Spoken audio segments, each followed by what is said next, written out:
राधे गुरुजी। जी। गुरुजी, मेरा एक सवाल है कि हमारे घर में जैसे लड्डू गोपाल हैं, मैं शिवजी का कंकड़ पत्थर लेकर आई हूँ, तो मैं उनको भी पूजा पाठ करती हूँ। लक्ष्मी जी हैं, गणपति जी हैं, तो सभी जी को मतलब सभी को भोग लगाती हूँ। तो भोग लगाने के लिए मैं एक ही थाली में सभी को भोग पवाती हूँ, तो वैसा ही करना है? क्योंकि मैं अगर कान्हा जी को भोग लगाती हूँ तो तुलसी जी उसमें पड़ती है, और कहते हैं कि शिव जी को तुलसी जी नहीं चढ़ती हैं। ऐसा है कि जब आप भगवान कृष्ण को, कान्हा जी को, भगवान नारायण को भोग लगाते हैं तो वह भोग लगाने के बाद जो प्रसादी बची तो वह प्रसादी शंकर जी ग्रहण करते हैं। अच्छा। तो वो एक थाली जब भगवान शालिग्राम जी भगवान नारायण को लग गई जी। तो फिर वो सबको लग गई। अच्छा। अलग से किसी को लगाने की जरूरत, शंकर जी वही प्रसाद पाते हैं। अच्छा, तो सबको अलग से लगाने की ज़रूरत नहीं है ना अब, तो इसीलिए मैं वही क्वेश्चन था। और दूसरा सवाल मेरा ये है कि अभी जैसे कि मैं इनको लेकर आई हूँ, तो शिव जी की भी बहुत बड़ी भक्त हूँ मैं, लाला की तो हुई, शिव जी की भी हूँ।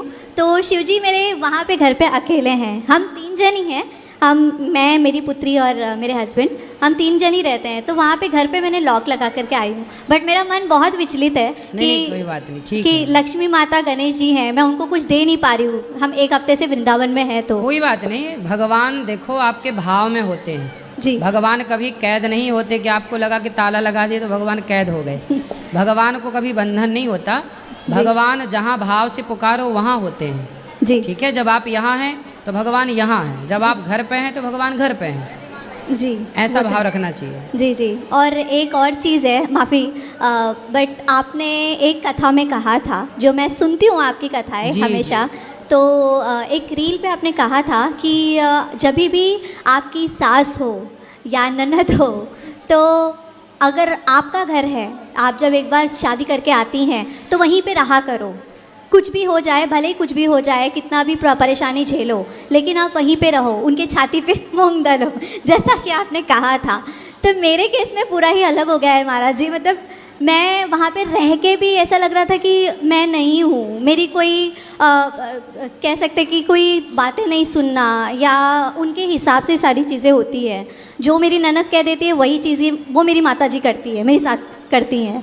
तो उस केस में मुझे क्या करना चाहिए? मैं बहुत ही उस चीज़ तो को लेकर परेशान। ननद की अभी तक शादी नहीं हुई? जी नहीं महाराज जी, वो भी मेरे सेम एज की ही है। फटाफट उसकी शादी कराओ। वो कर ही नहीं रही है ना महाराज जी, वही तो दिक्कत है। तो वो साधु बनाओ, फिर भेजो वृंदावन। जाओ सन्यास लो, घर में काहे खकल रही हो सबको। मैंने इस चीज़ में मैं कुछ नहीं कह पाती हूँ, क्योंकि मुझे डर लगता है कि अगर मैंने कुछ कहा तो वो मुझे ही चढ़ बैठेगी मुझ पे। नहीं, आप कहना भी मत, लेकिन उनकी जल्दी से जल्दी लड़का बढ़िया देख के शादी ब्याह कराओ, विदा करो। समय से लड़की विदा हो जाए तो बढ़िया है।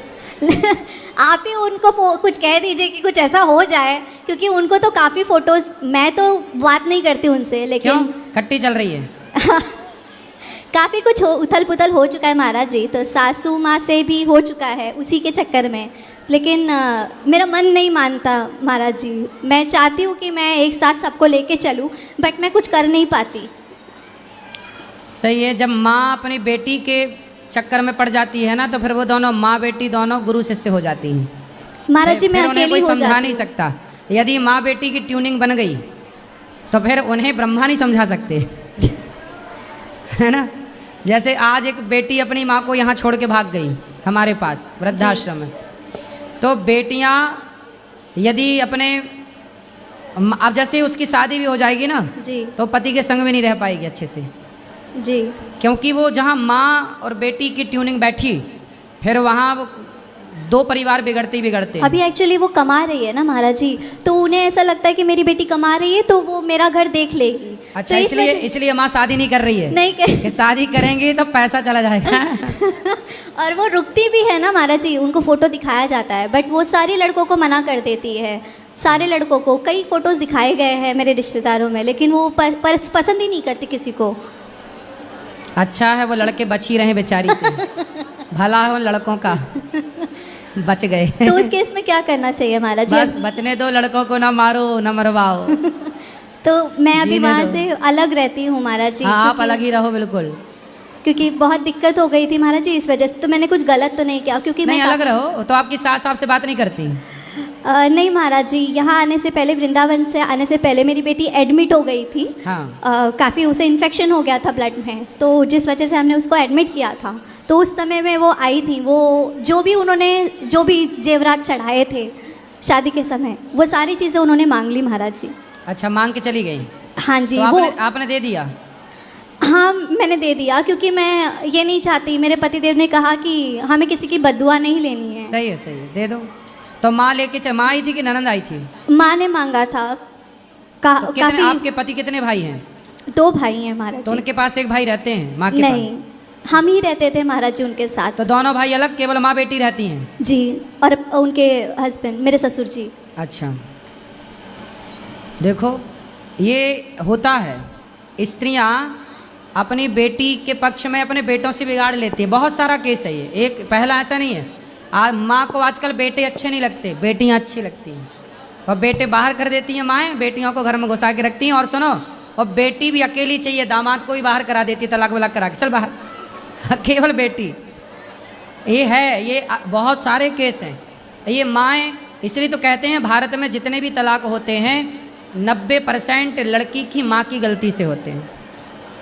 लड़की की जो माँ है वो आजकल मंथरा का पूरा रोल निभा रही है। बट महाराज जी सब कहते हैं ना कि बहू खराब होती है, बहू खराब होती है। बहुएं खराब नहीं लेकिन एक समय ऐसा भी आता है कि बहुओं को भी बोलना पड़ता है महाराज जी। जब तक हम ना बोले तो ऐसा लगता है कि नहीं, ये गलत है, गलत है। वही तो, नहीं बोले तो पाकिस्तान चढ़े जा रहा था, चढ़े जा रहा था, बोले तो टुप ही टाप हो गया।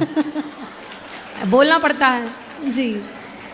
तो ये मैंने गलत तो नहीं किया ना महाराज नहीं, जी? आप सही किए। जी, राधे राधे, धन्यवाद महाराज जी।